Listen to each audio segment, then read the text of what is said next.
There you go. Oh, Let's do this. oh my! But I'm still My. eating my breakfast.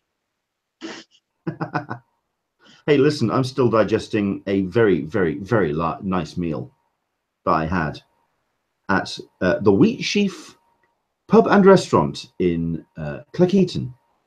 I would hardly recommend it. They haven't sponsored the show, but I'm going to put their name out anyway because that was lovely. Yes, I had a meal thanks to, well, I treated my dad to a meal because it was his birthday today. Very nice. That was very sweet. So there we go. I try my best every once in a while.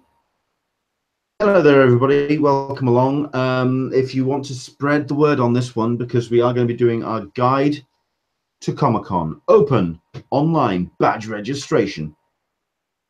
Next week, it's all about that. Going to be basically, because we can't actually play the video from Comic-Con, which was their open online registration guide last year, or back in for 2017.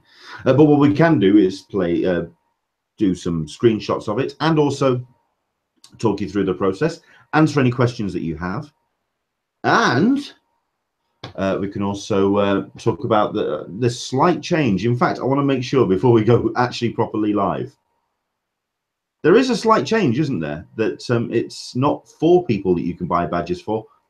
It's just the 3, isn't it? Well, it's always been just 3.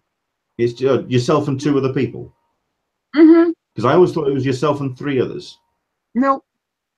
Nope. Oh, okay. There you go. It's yourself and 2 others. The slight change, I think, there's 2 things that we'll get into it, but there's two things that I believe are slight changes. One is a rule that has been clarified, and the other is the that you have to pick. That you pick. Let me turn off my notifications so nobody is. We don't get that off show. It's been 3 total for a few years. You see, this is where I'm completely losing the plot. Mm-hmm. And that's then look. I'm also in Christmas party mode. I have had no sleep. So the life of a DJ. I think I think I'm on hour 36 now. But so. You've had a good meal. Oh, I had a good meal as well. But that's the thing. If you have a good meal, you want to go to sleep. Yes. Sleepy Leonard. Sleepy Leonard. Before we also dive into the show. Oh, go on. I was going to say, well, here's where if you were doing more SDCC or Comic-Con Fit. You see. Oh, no, I kind of see where you were going with that.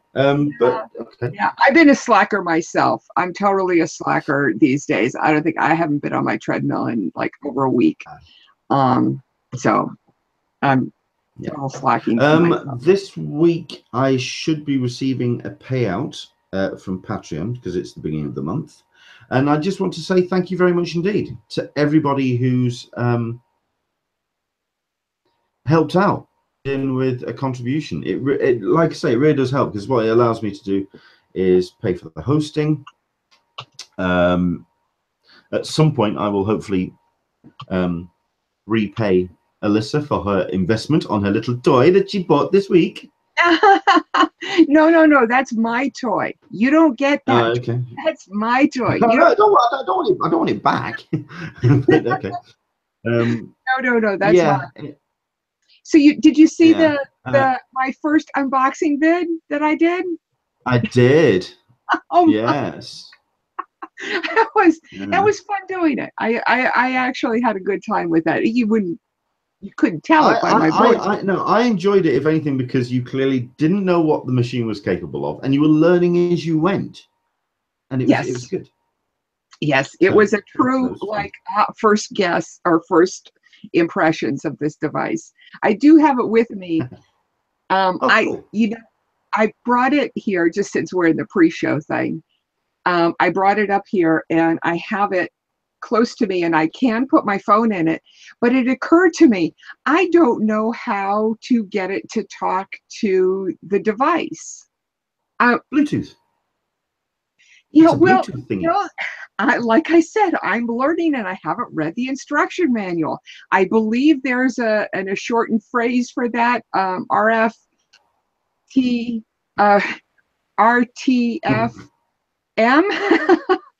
is the not so nice way of saying that. Everybody can look that up since I'm not going to repeat that on air.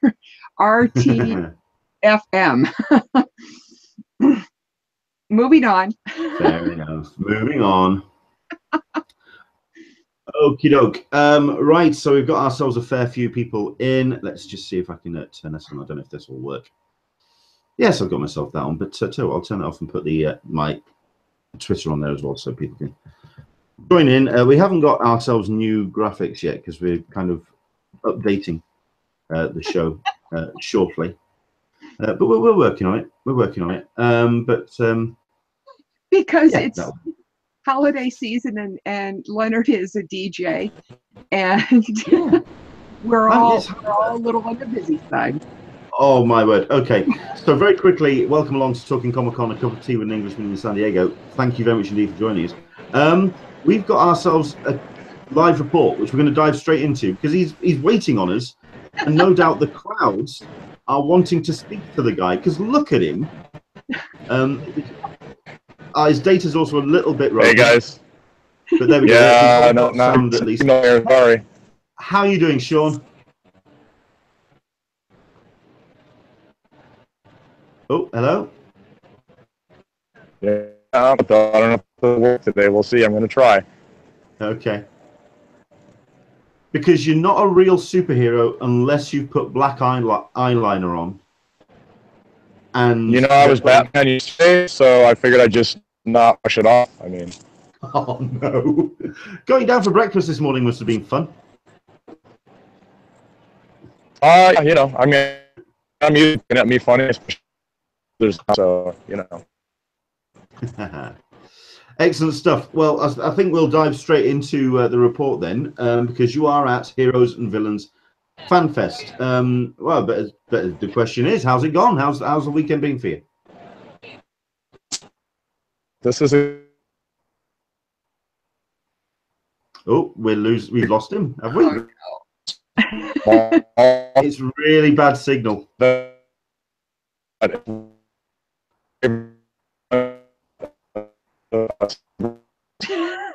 Oh dear me! It's doing the rubber banding. It's doing the rubber banding. Boing boing boing boing boing. Yes, you've got bad signal there, sir.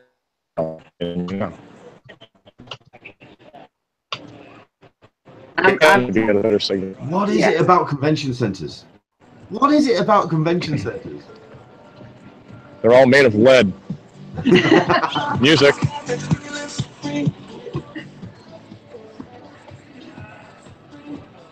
All right, is this any better? It's getting better. Yes. Is it? Okay. There we go. Should I stay here? Is this a good spot? It's better. Absolutely. Okay. Okay. So okay, here, I'll go in front of the big sign. Okay, go ahead, shoot. Okay, right, yeah, so I don't know if you caught the question. How's Heroes and Villains been for you this weekend? It's been great. This is the third year that they've had Heroes and Villains Fest in San Jose, and this is the second time I didn't come this year. But it's a great con. It's a small convention. It doesn't have a real huge exciting. Its main draw is there are these here, especially for the DC TV. Almost everybody from Arrow is here. Stephen Amell, David Ramsey, etc., etc. They're just so are a photograph, or you want to go up talk. It is. I mean, Stephen, all big line. No one was here yet. Just yesterday. I had some that were line in the hours meeting yesterday. I caught about a third of that, but I got the general all gist. Right. I got the general gist. I'm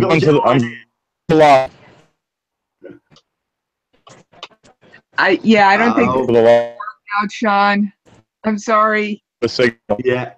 Yeah, I think we're going to have to call a line on this one. It's a shame. Okay. It's a shame. But listen, you number one, you look amazing. Number two, from what I've been reading online and all the reports, it sounds like it's been a brilliant weekend. And yeah, who knows?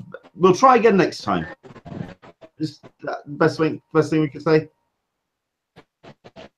I think so. I'm putting the link to the main page for the Heroes and Villains Fan Fest.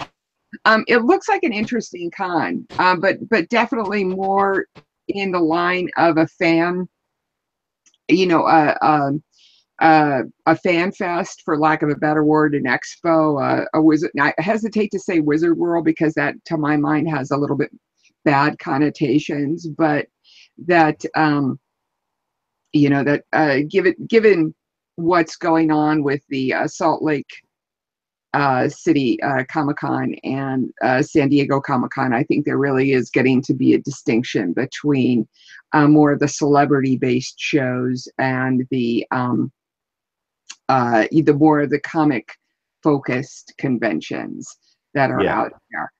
So I think, but it seemed to me that the Comic Fest was that, but it was produced by a decent company. I mean, he said, what little I was able to get, he said that this was his third year going. So if he's taking a plane to this convention for the third time, then it has to have something. And absolutely. Yeah, I mean Sean doesn't mess around. He goes to conventions that are worth it. He does his research. He either does a soft introduction to a show. He kind of just takes it nice and steady first year, and then just, if it's worth it, then he goes all out. And as you've seen there, I mean, he's been doing a couple of interviews as well this week. And as Dan Berry has said, has commented on the Q&A on the YouTube chat, the guy managed to get a kiss on the cheek, a superstar sandwich, as it were, between himself in the middle and John Barrowman and Ming-Na Wen. I mean, that would be my weekend. Pretty much done. I would be more than happy with that, as it were. But yeah, perhaps a month, like a cover photo, or on my phone or something. I don't know. Landing screen. I'm just wondering if he's put it on his Twitter, then I'm gonna try and pull that picture up, because it is very, very good. Yeah, I believe. I'll tell you what, I'll look for that. If you can now, then we'll just do a bit of an update. How's the forum been going this week? I can imagine it's been mostly about badge teams, badge sales. What's been the chat? Yes, it has been about badge sales. We've been, trying to iron out a couple of things. If we want to go into badge sales, we can talk about that for a little bit, since there has been a couple of new developments. We'll get into that when we do our guide, when we do our step-by-step things. Okay. So we'll cover that in a second. That's been. But no, it's more about the photo. All right, so it has literally just been about that. I understand there's also been a new section being introduced as well. Yes, it's primarily been about the sale. We've been talking about press reg, press.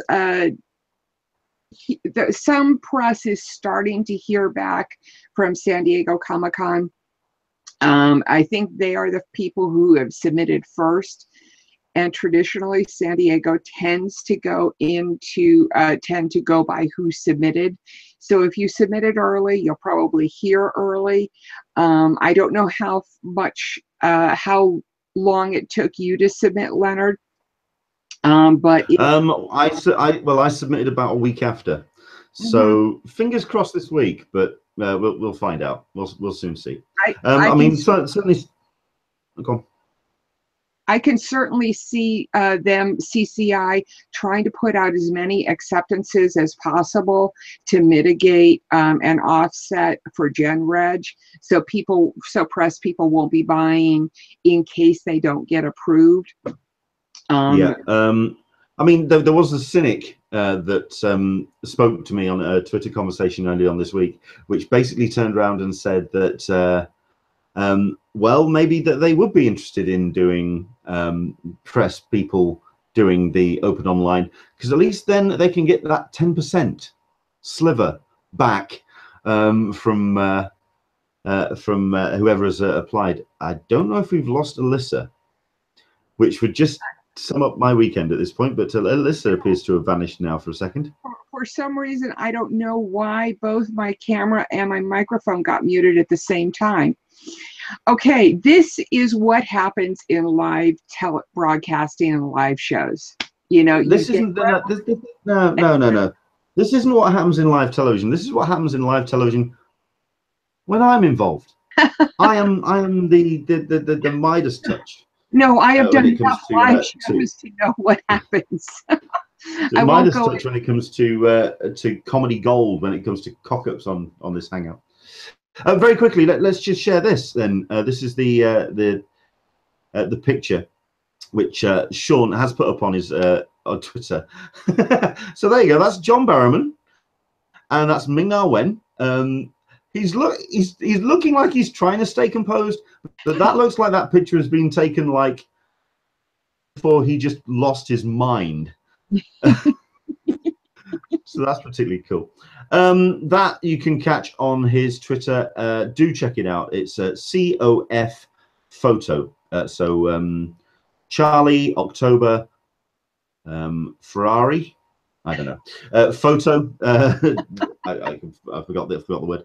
But anyway, no, do check it out. It is well worth seeing his updates from Heroes and Villains. Right. The other thing I want to very quickly talk about is it's actually been quite a busy week. I mean, we've been talking about the various. We keep talking about the con season coming to a close, and that things are kind of winding down. This week has been particularly insane. A number of conventions happening worldwide. Like you say, we've got Heroes and Villains happening at the moment. We've also got here in the UK a fair few. We've got Star Wars. We've got taking place. You've got a Comic-Con happening in Hull for whatever reason. But you've also got the Vampire Ball, which is being run, which is about Supernatural, the Vampire Diaries. That's been run, I think that's Birmingham. I'm not too sure. I'll have to check. But you've also got Milan Comic-Con. You've got Malta Comic-Con happening. Across the globe, you've got yourselves stuff like Walker Stalker Con. You've got WinterCon. You've got all these major events. But it's also not gone entirely smoothly. One event that has taken place this weekend, For the Love of Sci-Fi. This is an event I've been paying close attention to, because they have been over the last couple of years been a UK convention which has grown nicely with some brilliant attractions in terms of some great guests involved, and also so like a life-size cantina set which you can go and have pictures taken, life-size TIE fighter, X-wing that you can have photos next to. It sounds incredible, and there's been some amazing attractions at this thing. However, if you go and check out my Facebook and all the other social medias, I have actually posted about For the Love of Sci-Fi, and how possibly a convention has grown too fast for it to actually deal with the demand, because we've had reports of insufficient parking, people just abandoning their cars like 2 miles away from the actual convention, lines going down roads, and no signage, no organization, not enough staff to kind of implement this. I've posted a link on my Twitter and on my social media, Englishman SDCC. Do check it out, because it does talk about the other side of a convention. That's convention which loses the grip on the reins. It's a shame, because what we've seen in terms of what is to appeal for the show, it's just a shame that it just hasn't been able to, considering it had. I mean, let's just have a quick run down the guest list, because you've got William Shatner, David Hasselhoff been there. These aren't small names, I suppose. Ernie Hudson from Ghostbusters. You've also got Zach Galligan, Gremlins, Casper Van Dien, Armand, Billy D. Williams, David Prowse. I mean, I think this is actually going to be. Oh yeah, I think this is his. Oh no, he wasn't here for this one because he's now retired for health concerns. But this was going to be his last one. It gives you an idea of the draw that this convention had, and they haven't been able to deal with the influx, unfortunately. I'm going to be paying close attention to the developments on that, and hopefully I have reached out that we can get one of the organizers on the show to talk about what they were trying to do, what they were trying to achieve, and where it did kind of slip off the rails. So that's possibly a show coming down the line. I mean, I don't know whether an organizer would like to come on to talk about a convention that hasn't necessarily gone as well as they want it to, but who knows? We'll see if we can do. So there we go.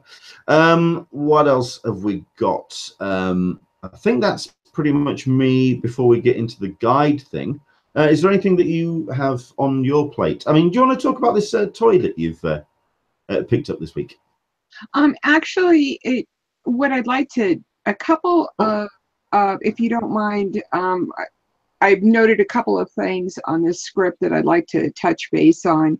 One is the co-founder of Bleeding Cool, Rich Johnston, I believe is his name, wrote a couple of very, very interesting articles. If people follow my Twitter, they will have they'll know what I'm talking about. The first one that came up was, and I'll be posting a link to this too, was some forged art, PGX certified forged art. The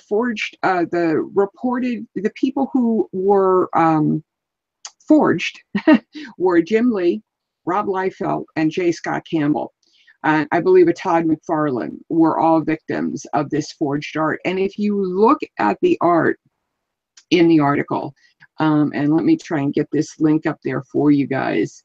If you actually look at the art, you'll notice, and I'm having a hard time posting that link, I will in a moment.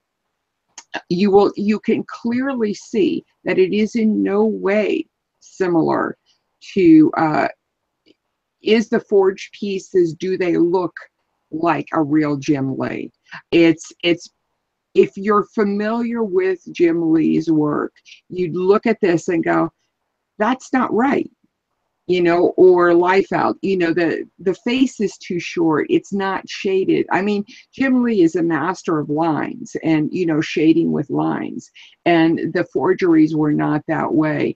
The signature may be similar, and maybe that's all PGX was going after, but it does call into question PGX's a method of certifying, which is not the CGC, the comp graders method, which is the traditional, which is the more expensive way of doing it, which is by having a witness. CGC always has a witness there to see the signature and see the artwork given from the artist to the person. Then you take that and you go directly to CGC booth where they take the artwork and submit it for certification, encapsulation and certification.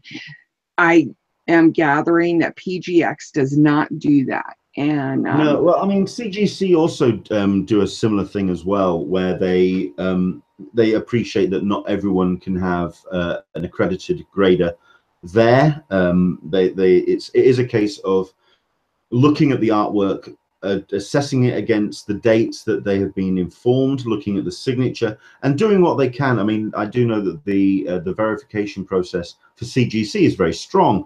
They do have a lot of relationships with a lot of the artists. The reason why there is a lot of a delay when people submit artwork like this, there is a lot of backwards and forwards in terms of communication and talking about whether the actual artwork is legit.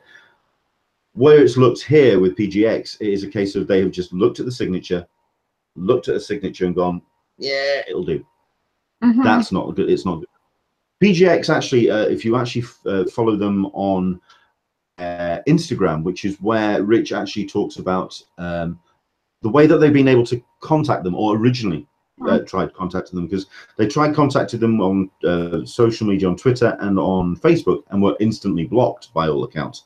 At which point they then went to Instagram, to them via a third party, just to kind of get some kind of reference for this, and it ended up being rather heated. PGX have been doing everything they. Oh, go on. Yeah, if I can interrupt here, there's two. I believe the people that instantly blocked Rich, the author of this, the Bleeding Cool article, were the people who were actually selling the forged art. They were the people. Well, I don't want to besmirch PGX.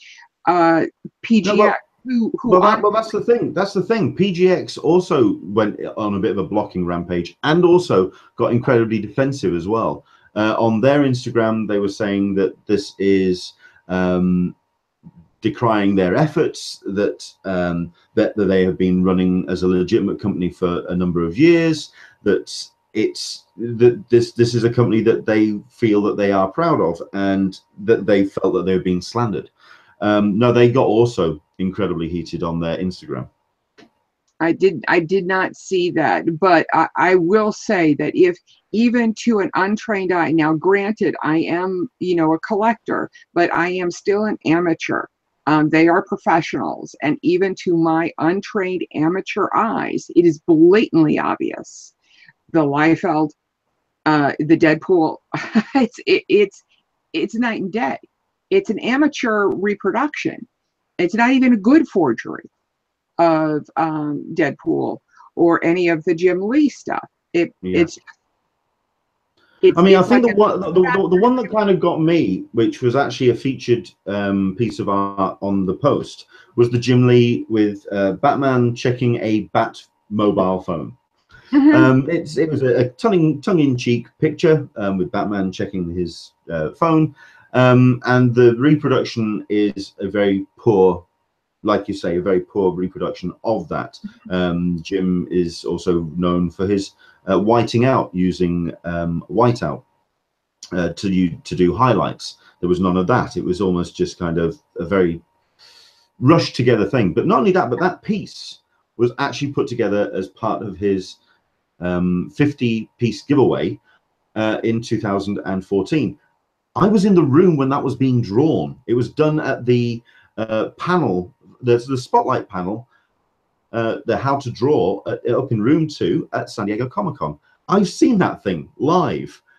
Then you have a look at this repo version, and it's just so blatantly not. And not only that, but it would have been not that difficult to actually verify that, because it was part of a very public giveaway from Jim Lee. So yeah, it was.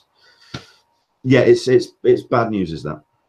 It's bad news for all of the art collectors out there who have a tendency of going to booths that sell pages of artwork. Hang on one second. I've got that called into question my Jim Ron Lim Silver Surfer, and I will admit that I took a look at this and was like, is this to Lim's standard of artwork? And I came to the conclusion that yes, it was, and I feel confident in this, but I still am not, I'm 99% now, as opposed to prior to this, I was 100%. So it calls into question most everything that is not CGC certified, which is a shame. I had that trust before, and now I don't have it, which is unfortunate. The second article that Rich came, if we can move on, if you don't mind. Sure, because what I'm going to do is, if you want to quickly go into your second piece, because then I'll come back, because Dan Berry is bringing up some details about that forgery article. I think you may be wrong on that one, Dan. I think it was PGX, but let me go back. Alyssa, take it away with the second piece. Sure. I thought it was PGX too, Dan.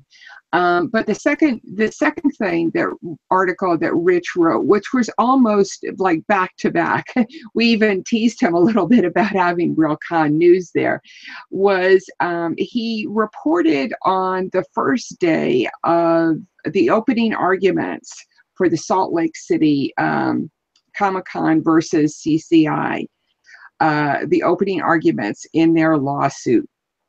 And it was interesting.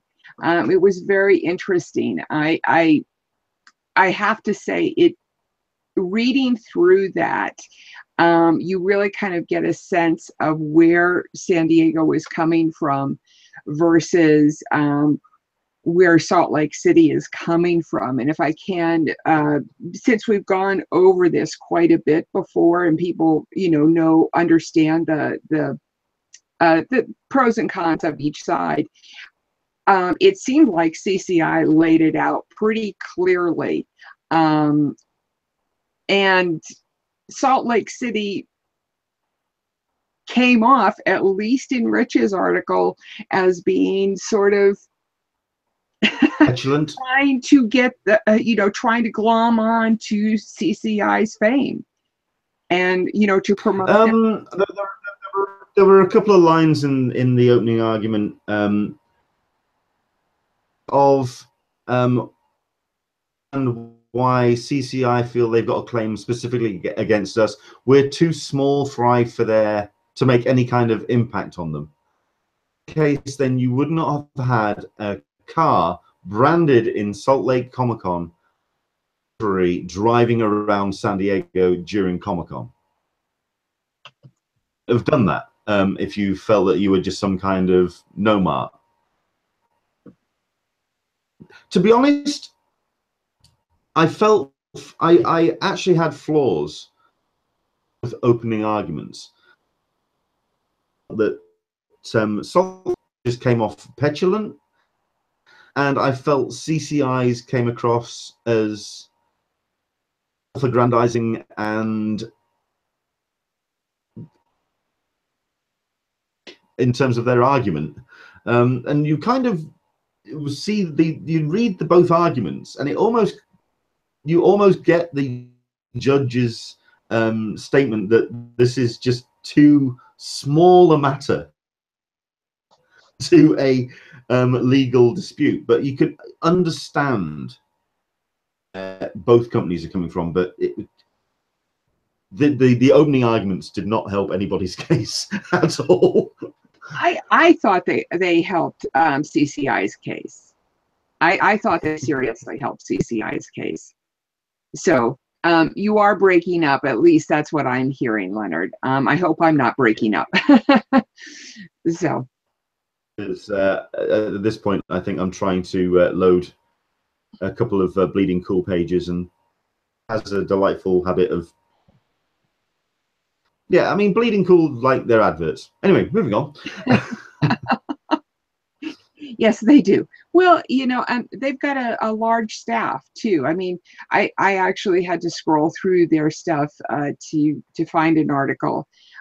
It was just easier that way. And they put out a lot of tweets every day.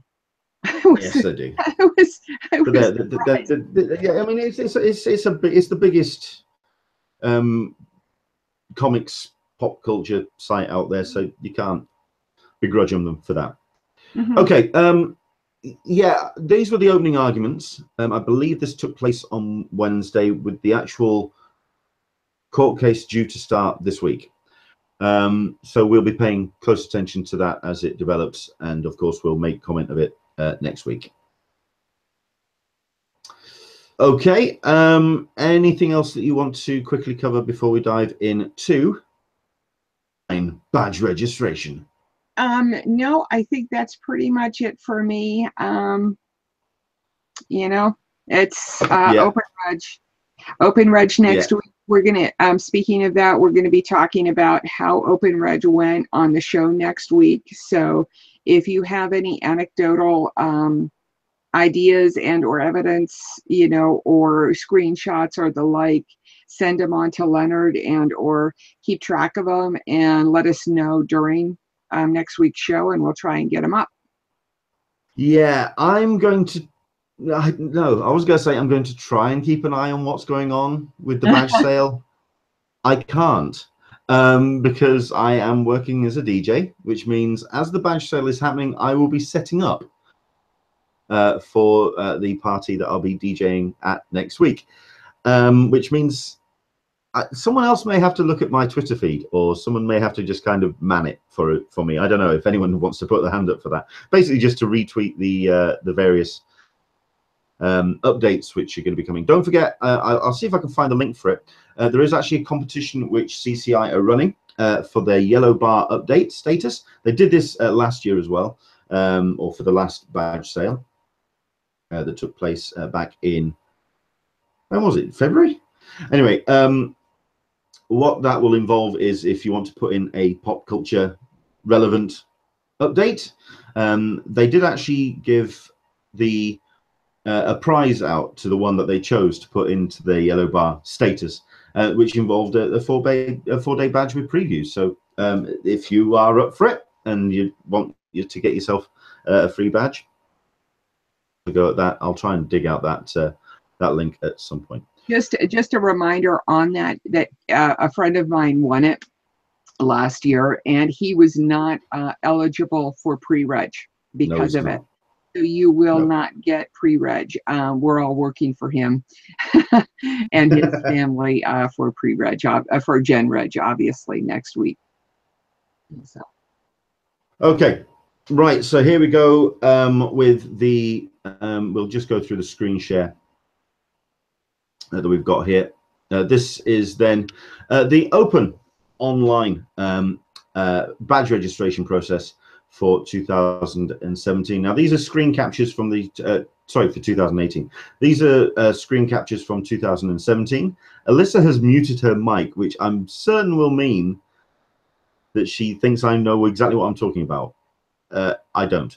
I think I do, but we'll go with what we've got. I'm sure she'll jump in actually at any point. I muted my mic so that I could have a bite to eat because I'm starving. Fine. Okay. Reality. Right. So let's just dive in. Let's dive in then. So go for it. Registration. Like I say, these screen captures are from the 2017, but from all accounts and from the pages that we've seen so far, it is going to be identical to this year. The idea being that you will be receiving a URL in an email at least 24 hours before the actual badge sale. You will also be able to find the a link on your member ID pages. This is for everybody who is eligible. This is for anyone who didn't go to Comic-Con last year, who skipped a year, who are going for the first time. Andrew Dickinson, no, it isn't. You're gonna have to tell me what it isn't. So this is where you need to kind of tell me what you're thinking. But there we go. So it's going to appear in an email, and also going to be appearing on your member ID pages. That link will go live at 8 a.m. Pacific on Saturday, and will be open for an hour. This is the Expo Logic waiting room, which you would then enter your registration code, which you would receive on the email and also on the your member ID page. Sorry, I'm keeping an eye on what Andrew Dickinson is saying. After you get in, you have to say how many you are buying for. That's how I understand it. As far as I was aware, that actually takes place once you've actually logged in with your member ID. Because at the end of the day, it's also down to the way that it's registered in. So we'll obviously find out on Saturday. But Andrew Dickinson's of the impression that it's as soon as you log in to that link. So we will find out tomorrow, on Saturday, sorry. Don't forget, there's no real rush as soon as the waiting room opens at 8 a.m., purely because it is a case of random drawing and selection from the waiting room pool, which means you could arrive at 10 minutes to, and you could be one of the first people to get selected, because it is fully random. Okay. The waiting room, however, will be closing at 9 a.m. Pacific, so do make sure that you enter your code and make your selection before 9 a.m. because bang on 9 a.m. it will close, and we have seen how that has worked in previous years. It is bang on the top of the hour. You do have to put in your registration code. You do have to make sure that it's exactly 15 characters in length. In other words, if you are going to copy and paste from your email, make sure there's no spurious spaces before and after, because it will not accept any invalid registration codes. And if you are disconnected from the waiting room at any point, you can return to the page using the links in the URL and also on the member ID page. The registration code is for waiting room entry only, with one code per browser. So that is something that a number of people have been checking in, and that what happened last year. One or two people were unsure how that was actually going to work. If you were going to do multiple computers and multiple ways of logging in, it is only one code per browser. At which point you enter the waiting room, and as always, you have the spinning blue circle of death down there on the right-hand side, underneath the yellow update bar, which will be updating on a regular basis, letting you know how the badge sale is going. Don't forget, once you do need to keep an eye on that rotating GIF. If that freezes, it will mean that the actual waiting room has ceased, and it is advised then to go back to the registration code, at which point you will rejoin the waiting room as your previous entry. So it is down to if there are any browser issues, and if the browser JPEG freezes, sorry, the GIF freezes. Craig Linders, which browser was best to use? Does anyone know? Now, as far as I remember, there was something on the forum about this, because everyone went with various different types of browsers, didn't they? They did, and I wouldn't say that it's anybody had any more luck using one browser or another. So it really is up to you. I wouldn't use Internet Explorer. I would stick with Firefox. I found that to be well, up until this point, I found that to be pretty stable. Chrome might be my choice this time because it seems like it's very stable. They haven't done a lot of updates recently, unlike Firefox. Just to go back to the numbers thing that we were talking about earlier, I believe that they've slightly redesigned. It seems as though that they've slightly redesigned the way you tell. You indicate how many badges you're buying for, but I think it happens at the same time. People can certainly chime in on the chat and let me know if I'm wrong on this. But once you get into the buying pages, once you're past the waiting room, you will be asked to how many badges you're buying for, and as you always have been, the options will be 1, 2, or 3, and then you'll proceed to it. I think that it looks as though that they've redesigned the page a little bit, so it doesn't seem like there's been any real change to that process. Yeah, I've got a screen cap of that page, so we are going to be coming up to that. The badge sale will be beginning shortly after 9 a.m. Now, in the past couple of years, it has been everything from 5 minutes to 9 minutes. It's been people have started reporting that they have been selected randomly relatively quickly. I will say, jump in here, because you knew I was going to. Since I'm able to monitor all of our different buying groups, and we do have a large enough sample pool so that I can kind of see when big moves are starting to happen. During the last Gen Reg sale, I think I put it at about 10 minutes, 9 or 10 minutes until from 9 a.m. till 10 after, when people started to be let in slowly. And I think it was the slow time, as they were ramping up and slowly letting people through, was about 5 minutes. And then the floodgates were opened. So I'm going to be tweeting out on the FOCCI Twitter feed. I'll be tweeting out huge observations generalizations that I'm noticing when I'm looking at all of our different badge buying groups. So be sure and follow me in that first couple of segments. Everybody's going to be tweeting out the when Saturday sells out and the like. Yeah. But for the huge movements. Sounds like a plan. Okay. Yeah. Right. Let's move through. Yeah, a quick reminder as well about the business about removed from the waiting room. If you do go back to your registration code, the entry page, enter the code again, you will be returning to the same random group. Only applies to codes entered before 9 a.m. This is the page then. Step 1 of 4. You may purchase badges up to 3 eligible attendees, yourself included. Do you not have to purchase a badge for yourself? All attendees must have a confirmed Comic-Con member ID and be eligible for today's sale. You make your selection carefully. You cannot return to the step once you've reached the badge selection screen. In other words, they basically moved this section closer to the front of the whole purchasing, and indeed it's the first thing you're going to be seeing. Do not use the browser's back button through the registration process, so no F5s on this one if you don't mind, but that's been pretty much the state of play for recent years. And as a reminder, you do have 15 minutes to complete the registration process to purchase your badges. Your registration expiration is displayed above. Now, the waiting room is not a guarantee for a badge or a registration session. Don't forget, at the end of the day, it is a case of first come, first served, but it is randomly selected badge sessions which are chosen by CCI and by Expo Logic.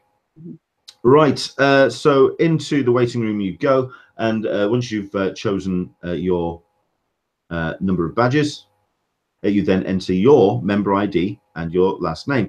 Don't forget, at this point, this is assumptions. This is using the same process from last year. Like we've been discussing already, there may be some changes in terms of the page layouts, purely because of what we've seen from that first selection drop down, the choosing number of badges. But we're assuming that it's going to be an incredibly similar process to previous years, with only 1 or 2 small changes, which I'm sure Alyssa will jump in on as we go through. So yeah, you put your member ID in and your last name. That's to begin the registration session. And like you say, you have 15 minutes to complete the entire purchase process. It may be a case of they will skip all of this to go straight through to how many badges you can buy, because like you say, you don't necessarily have to buy for yourself. At which point you then enter the actual selection process, at which point you can select Thursday, Friday, Saturday, Sunday badges, at which point preview will automatically be, sorry, if you click on preview nights, by the way, it will automatically select the other 4. However, as the badge sale process goes through the actual sessions, these will dwindle as the available badges. So traditionally it goes Saturday, Friday, I believe it's Sunday and then Thursday, or is it the other way around? I think I think you had it right. Sunday then Thursday. Thursday I think is the last. Yeah. It's either Thursday or Sunday. Sunday being a weekend and kids' day, that has a tendency of attracting more families versus Thursday, which is during the week. Okay. So. Let me just also clarify something which Karen Session has just pointed out. I did actually say put in your member ID and last name. You're quite right. It does have to be a valid Comic-Con ID. It doesn't necessarily have to be yours. Good catch, Karen.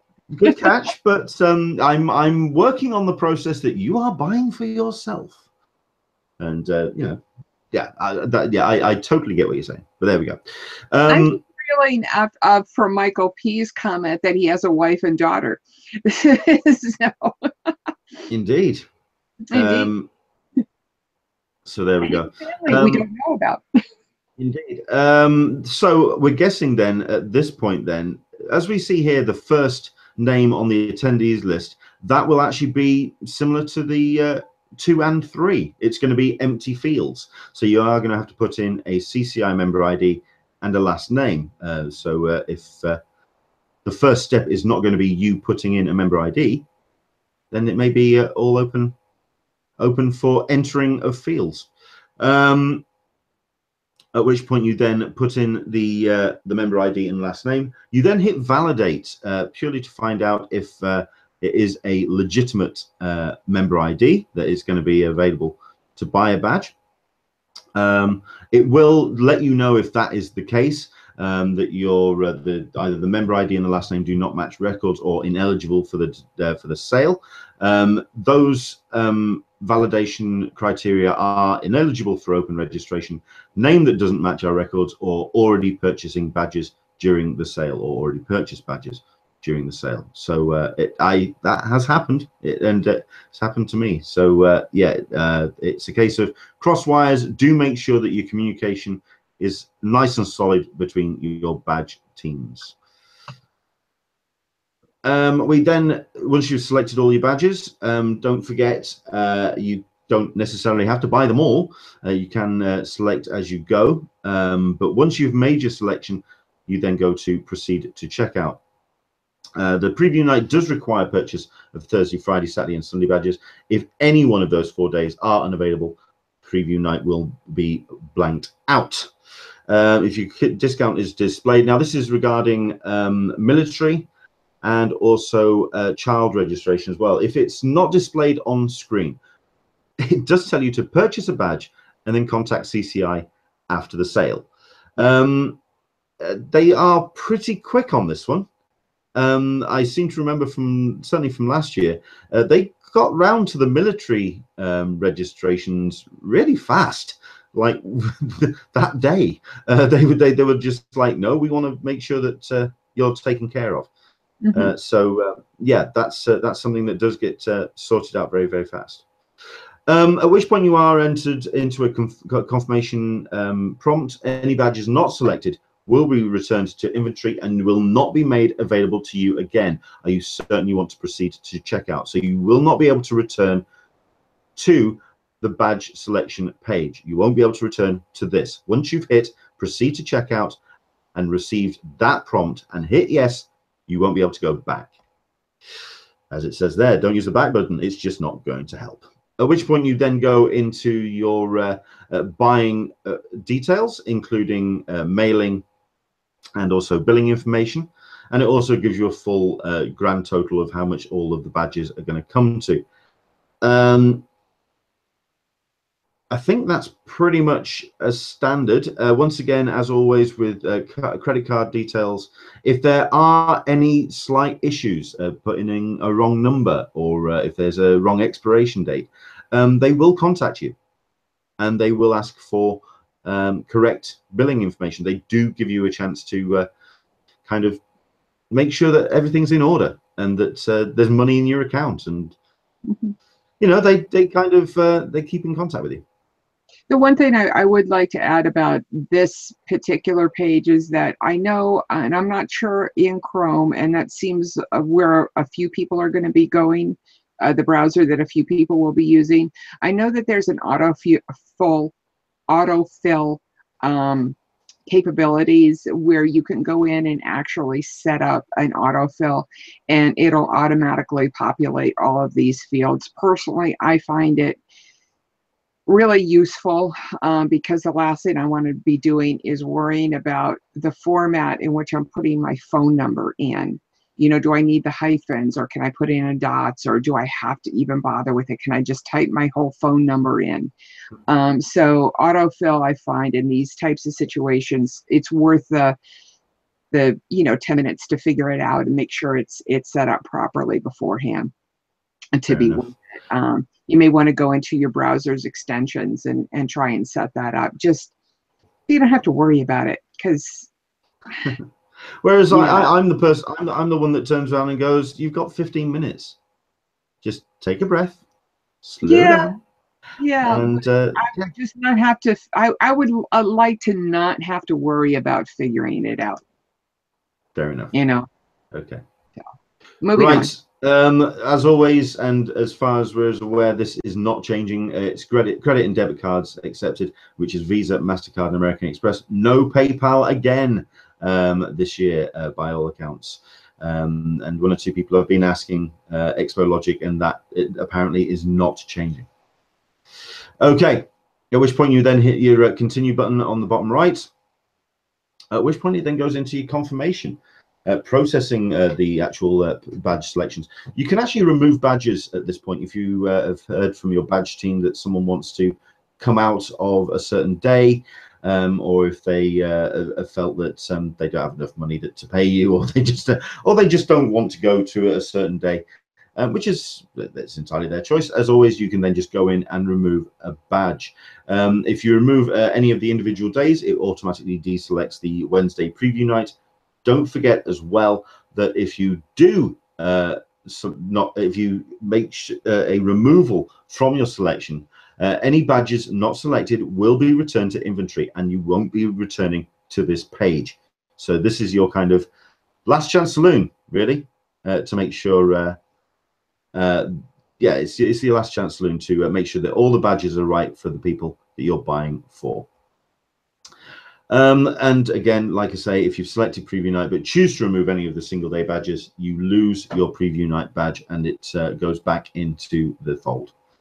But once again, once you hit yes and you've removed the badge, you will not be able to return to that page. It turns around and then says to read the terms and conditions. Do you really? Well, you got 15 minutes, as you pointed out earlier. This is true. You do have 15 minutes to read through. By the way, if you do scroll down to around here, about 2/3 of the way down, there is a paragraph on Comic-Con owning your firstborn. You may want to just check in on that. Look your firstborn in the eye and see if it's worth it. Okay, that's all I can say. I would be happy to give my firstborn away this week. Fair enough. I would even pay for my plane flight, his plane flight across the country at this point. Fair enough. Okay.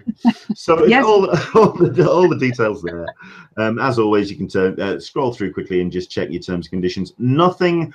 I have actually read the terms and conditions in years gone by. There's nothing there that really jumps out at you. There's nothing shady as you may think.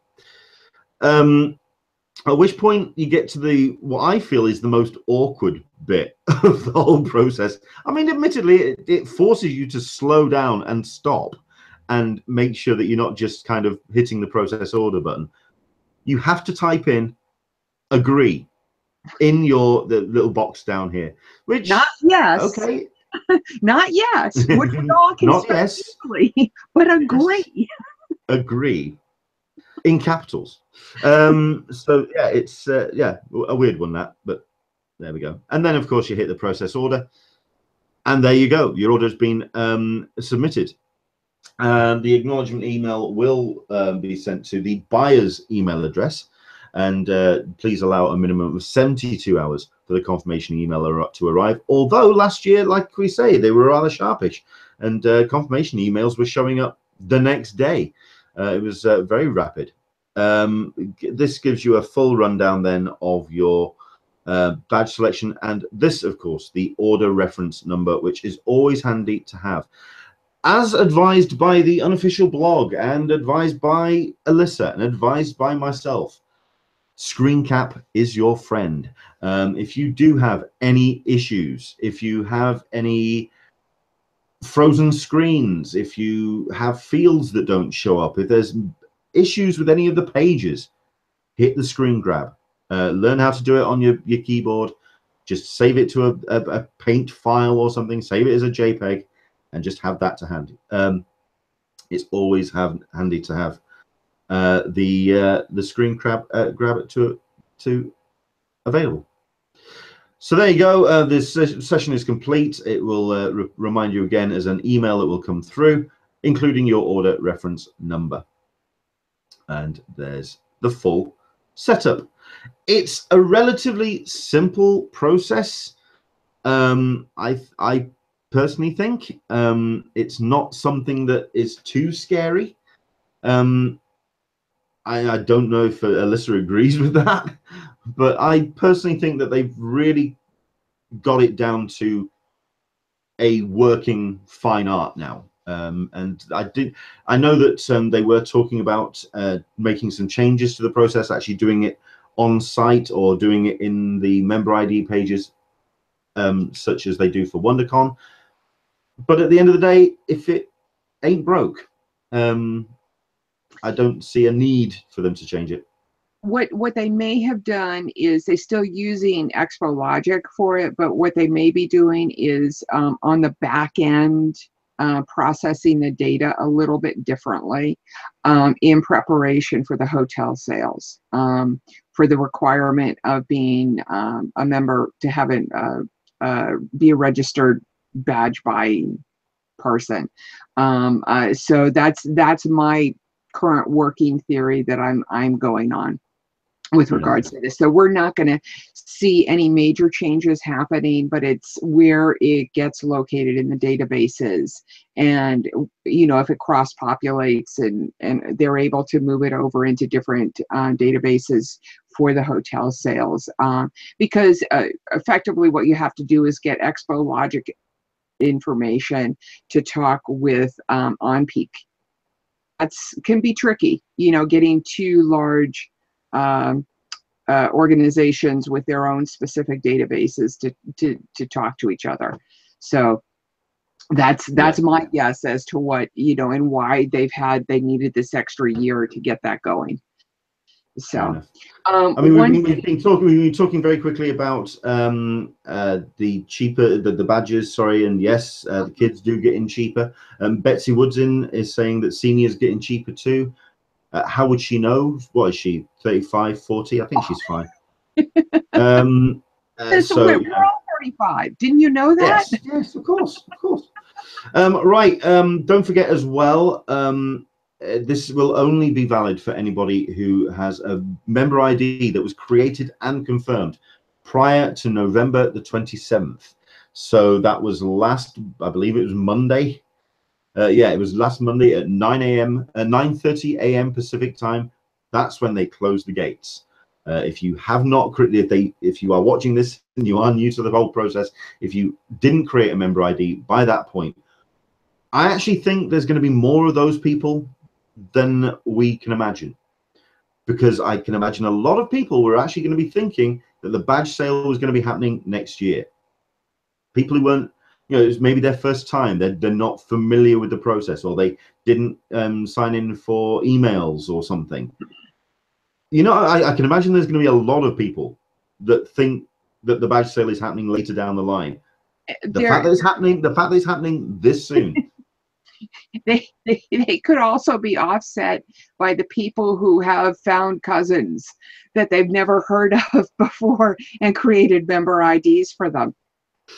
I don't know any specifics about such cases, but that may indeed be the case. So I think in general, from what if I can make any guesses, and this is a guess on my part, I would guess that there's a lot more people going, like at least 3 and 4 times as many member IDs going for open reg as there is for pre-reg, simply because it seemed as though that when you got down that a lot of people were backing out of the system last open reg towards the end of it. So it sped up quite a bit towards the end when people canceled all, they say they got in and under one of their in one of their browsers, and they canceled the other browser. So it seemed the whole process seemed to speed up quite a bit. One other point that I wanted to make about the process, and this was addressed in the Toucan blog. I'm not sure when it was done. The name of it was Purchasing Badges for Others. Yeah, this was on Tuesday. On Tuesday, yeah. It says, quote unquote, if some Grinch in your group attempts to sell or scalp their badge, all badges in that order will be canceled, including yours. Don't risk it. That rocked all of our buying groups.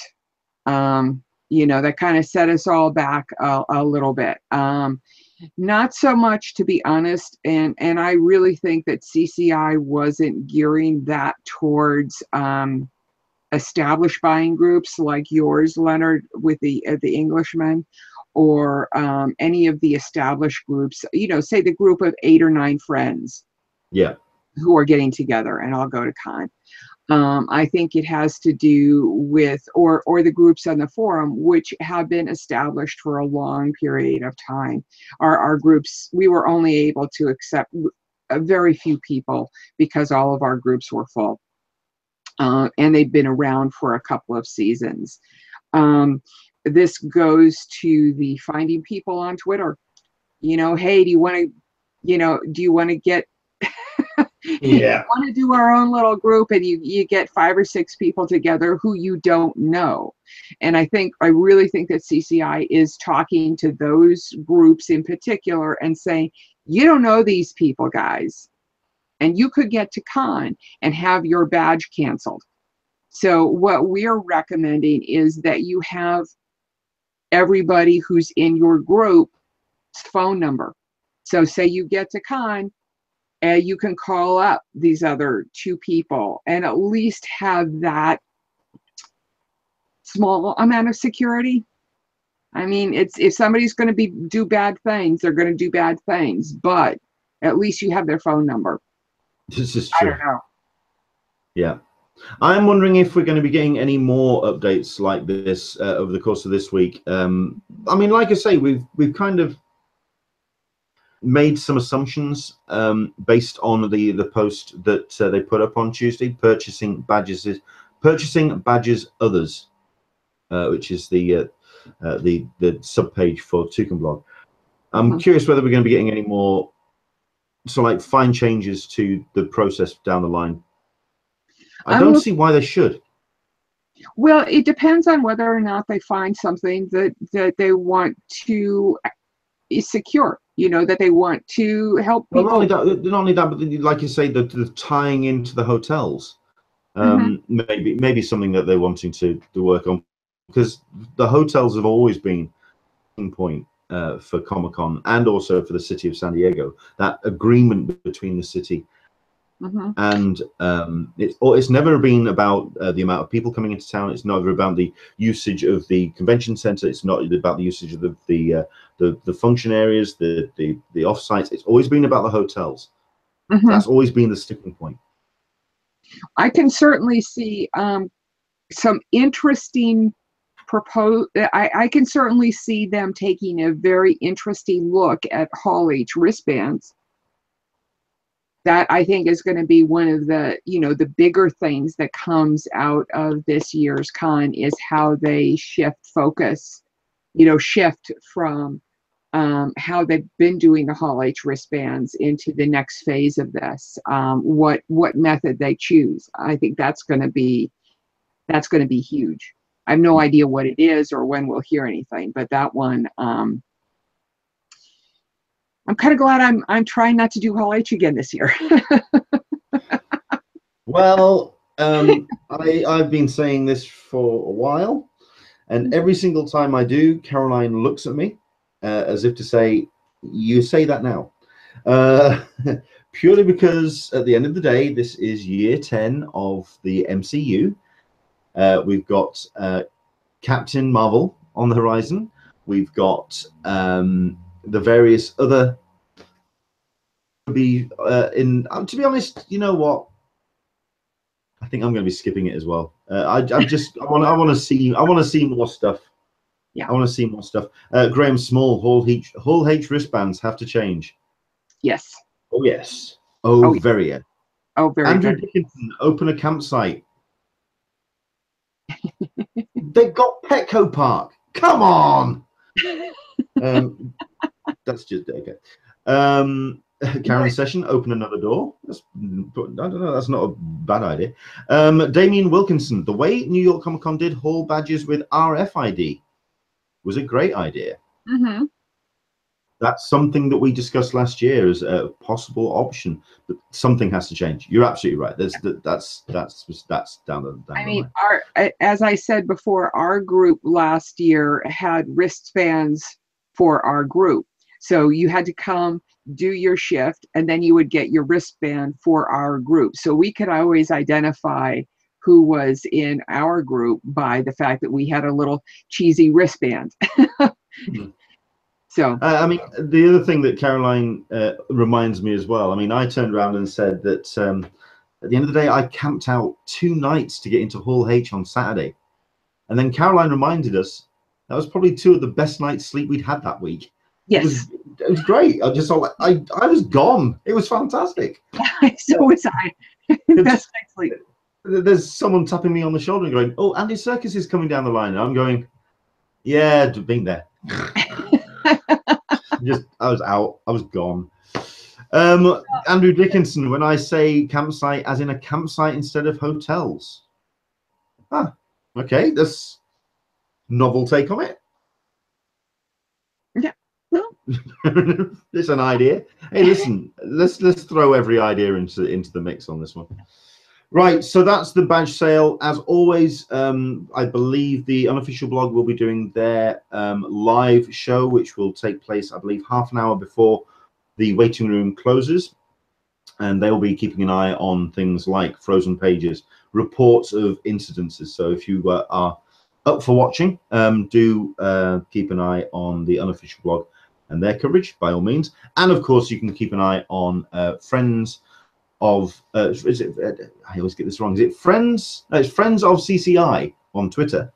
Yes. And like I say, I think I'm going to have to try and find someone to man my Twitter account as well, just to keep, to make my followers aware of what's going on as well. Either that, or I'll be doing it from a hotel somewhere while nobody's looking. You know, the bride and groom are making their speeches. I'll be. Well, my account will will primarily be relevant when we're starting to let people through. So at about 8:55 a.m. PT to probably about 9:20, 9:30, that kind of thing. So that's, you know, when you need that person who's looking at the gross movements of people into the waiting room and when they're starting their sessions. Yeah. But as always, if there's anything that you want to report, do send to our various Twitter feeds, and we'll also share them on. We'll keep an eye on all developments as the Saturday goes. Weekend TV. I think that's pretty much it for the badge registration. Let's do Weekend TV then. So, yes, big day on Friday. It was quite a. I have yet to see it. I've yet to download it. Mm-hmm. I've yet to. I'll move on. Oh God. Okay, fine. I've yet to find an episode of Agents of S.H.I.E.L.D. yet because I've had a busy weekend. But by all accounts, the show just took a left and just went. I have been on the bandwagon of not watching it just because I'm not watching a lot of television these days, and it happened to be on ABC and it happened to be on, and all of a sudden, I don't know if this is a spoiler, I hope it isn't, but you know, there were blue people. and I'm kind of like going, what? I've been missing something here. So I heard that Agents of S.H.I.E.L.D. has been massively fun, and the season opener was really good. I've also been hearing that the CW roundup of the crossover that they've been doing between Arrow. Yes, Leonard puts his ears.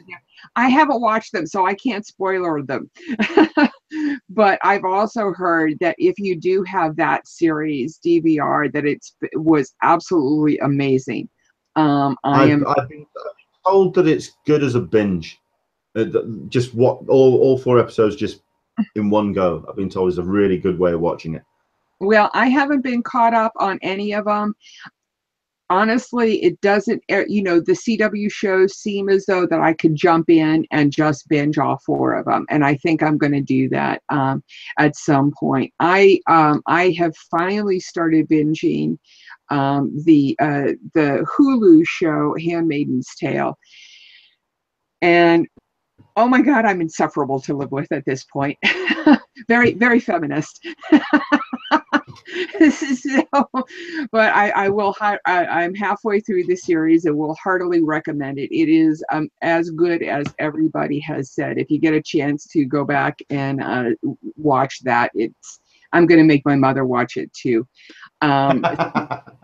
Well, she's in town, so we're hanging out a lot together. Me and my folks are. We're seeing Wonder Woman tonight. I'm making her watch Wonder Woman too. So she has been wanting to see it for ages and ages, and even my 18-year-old, who I want to throttle on occasion, is going to sit down and watch it with us. We do see a number of other season finales and finales happening. Crazy Ex-Girlfriend, Jane the Virgin are in their fall finales. Gotham also, which I've kind of heard some interesting things about Gotham. Ghosted, one of my new favorite series, just funny, quirky. It's fun, light entertainment. And that's what I'm finding I really need right now. Given everything that's going on in the world, outside the world and inside my home, I need fun, light entertainment. That's definitely where I am. Speaking of fun, light entertainment, really looking forward to Happy on the Sci-Fi Channel. You know what? I think that's not going to be as fun and light as you think it's going to be. I know there's a blue floating, but it's not as. As he has the big eyes. Yes, I can see that given the author of the creator of that series. I can understand where you're coming from with that, but my humor does go towards the dark at times, so I appreciate that sort of sarcasticness on occasion. We also I like to say I'm a fan of Chris Filoni. Yeah, him too. Yeah. Absolutely. We also see a return for those of us interested in the more period drama pieces. Both Victoria and The Crown are coming back. Victoria on PBS and The Crown on Netflix, which I'm looking forward to. I do enjoy Victoria because I love the big epic shows. I think they're fun, period, with the costumes and the production values. It's just great. The Middle will be celebrating its 200th episode, and Psych fans get their movie. Yes. Have you heard anything about that movie at all? All I've heard is that they did screenings this week for a number of fans and for also a number of sort of like friends of the production, and everyone's just really dug it and really enjoyed it. It was a lot of fun by all accounts. So yeah, everyone's up for that. A couple of comments coming in on the Q&A. Future Man is so funny. Yeah, that show's getting a lot of attention. Josh Henderson is apparently fantastic in it. And also Craig Linders watched episode 1 of season 3 Broadchurch last night. Certainly not light, gripping though. Oh, God, no, not Broadchurch. Andrew Dickinson seen the shots from Neil Gaiman for Good Omens. That is sounding so much fun. That is sounding like such a great production. Graham Small, anyone in the US watching Blue Planet 2? We're definitely heading off into realms of television now. Yeah, I haven't. Just back to Future Man there for a moment. I've caught a few of those episodes, and it really has that campy feel, which I'm not sure I'm totally for. On Future Man, it does seem interesting. It also kind of seems a little, some of the characters are a little too cardboard, which I'm not a huge fan of. I think that's why I like Ghosted a little bit better than Future Man. But it's fun, and I wouldn't say don't watch it, but I'm not a huge fan of it. I would much rather be watching the new show on Hulu. The one with the kids in it. That would be Runaways. yes, Runaways. Runaways is very good. I've watched about 3 or 4 episodes of it. I think that's as many as have come through. And if you get a chance to download it from someplace over in your part of the world. Also, I do want to follow up on one quick little point that Rob said last work. He suggested for the net neutrality issues using a VPN, virtual private network, that may also help people who are not based in the United States watch shows that are maybe I should have said that. Oh well, moving on. Fair enough. Fair enough. If we're advertising interesting ways of getting your television, fine. I'm just going to keep my head down on this one. Okay. Well, yes, other legal methods are available.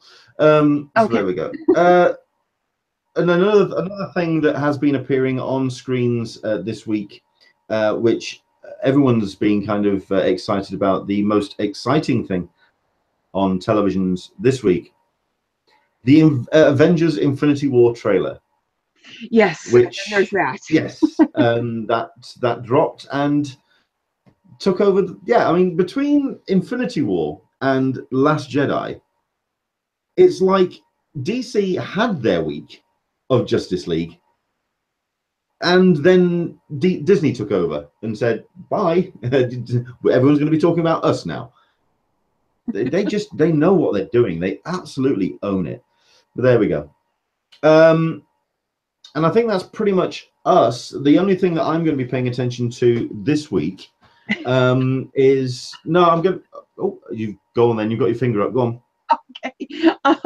Graham Small said to me, juvenile is the term that I was looking for with regards to Future Man. So I just that I needed to do a shout out on that one.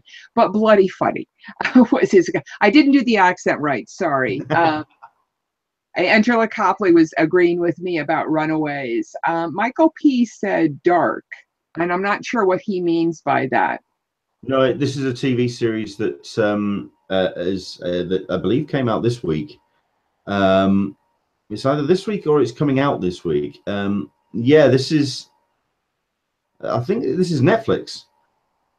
Bear with me a second. Let me see if I can. A Netflix show? Is it airing? It's a Netflix show. It's called Dark. It's a German supernatural web series, and is going to be debuting on. Oh no, it's out already. It's on Netflix 2 days ago. First season received mostly positive reviews. Comparisons to Stranger Things, never a bad thing. So yeah, there we go. It looks very much like Stranger Things via Del Toro, with German accents. So There you go. Yeah, I'll give that a go. I'll give it a try. Okay. Like I say, the only thing I'm going to be paying attention to this week is I'm super glued to the Black Mirror Twitter feed to find out when that bloody thing is dropping, because that's what I want. Yes. I want Black Mirror, please. Black Mirror, please. Absolutely. Absolutely. That looks really good. That looks to be really, really good. I'm looking forward to that one. Absolutely. Yeah. Right. So there you go. That's your week in TV. And I think that's pretty much our show. Thank you very much indeed for joining us today. Hope you've enjoyed it and our chat about the various things that have been happening this week. And as always, thank you very much indeed to our guests. Thanks to Sean for giving it a go. Once again, if you can, follow him on his Twitter, COF Photo. He's going to be posting all of his updates from Heroes and Villains. Do follow his Twitter and his social media, because he's always fun. Also follow his pug Instagram as well. The Instagram for his pug. So that's diverting. It's always fun. His son's Instagram, his son's Twitter feed is also very, very entertaining too. I think he's got more followers than Sean does. Well, he's cuter, so I can understand that. I think is the thing. One brief thing, Graham Small suggested Nightfall, and I did want to mention that it's about the Knights Templar, and it's airing on the History Channel. I'm not sure if this is going to be a drama or just a walkthrough of a History Channel type show. If it's a drama, it may be interesting, and I certainly will be tuning in to the first episode just to check it out. Okay. Something that we haven't talked about is Secret History of Comics. I don't know what the latest episode's all about. I forgot to look. I didn't even watch last week's episode, but I did see someplace that it about next episode, but I've forgotten. So I'm sorry. Stay tuned to our Twitter feeds, and if I find that tweet about what it is, I will certainly tag Englishman and go from there. Fair enough. I mean, I'm kind of doing a bit of a search now. It's saying here that episode 6 is about Image Comics. It's slightly redundant now, considering that we did get told about a YouTube show, which I did share quite heavily on my Twitter feed after I watched it last week. Go check out Sci-Fi Wire's 6-part web series on Image Comics. It's very, very good. It's got all the major players. They are talking candidly about their relationships with each other, and I'd certainly recommend it. So yeah, the Robert Kirkman's maybe a little bit more glossed over. So we'll check that out, obviously, when that comes out. Where can people find you online, Alyssa? People can find me at my Twitter feed, which is @friendsofcci, and on my site, which is friendsofcc.com, both on the forum and on the blog. Yeah. For myself, you can find me at Englishman SDCC on all the social medias, and also you can keep a track on what I get up to on the website at anenglishmaninsandiego.com. Like I said at the top of the show, we have ourselves a payout this week going to our Patreon account. That will actually go directly to paying for the hosting of the website and various other bits and pieces as well. We really appreciate all the support. Thank you so much. Off the back of that, something that I really should have done before now, but I'll be making sure that now I'm in front of the PC, I'll be doing it. Something I announced in the middle of the week. We don't get a massive amount of views. I'm not going to lie. We are a small channel, which means that we don't get much in terms of revenue from YouTube. You have to be in the tens of thousands to get any kind of monies back from YouTube, which means as of this week, and indeed this video, we're going to be turning off all adverts. There's going to be no pre-roll, there's going to be no adverts in the middle, there's going to be no banner at the bottom. It's just going to be about the show, because quite frankly, I tried watching some clips of a show that somebody recommended me to this week, and I ended up spending more time watching adverts than I did actually watching the videos. So for this channel, and certainly for now, we are going to be turning off all adverts on An Englishman in San Diego. That sounds Yes, wonderful. If we're not getting any revenue from it, I have no problem taking away their eyeballs. Not a problem whatsoever. If they're not going to share with us, there's no reason why we need to share with them. Indeed. However, if we suddenly get really, sort of like we get ourselves a studio or something, or the production value goes up, and we get tens of thousands of views. Oh yeah, they'll be coming back, except for our Patreon supporters. I like the sound of that. I have no problem with that. Yeah. Then again, at that point, hopefully we're supported. There's just an advert section in it. Anyway, moving. Okay. Quickly before we leave, this week's History of Comics is about diversity in comics, an important topic and one that I am absolutely heartily. Thumbs up from me. Thumbs up from me on that one. It's people have interesting stories. You know, from let's have diversity in comics chime in on that one. That pillar.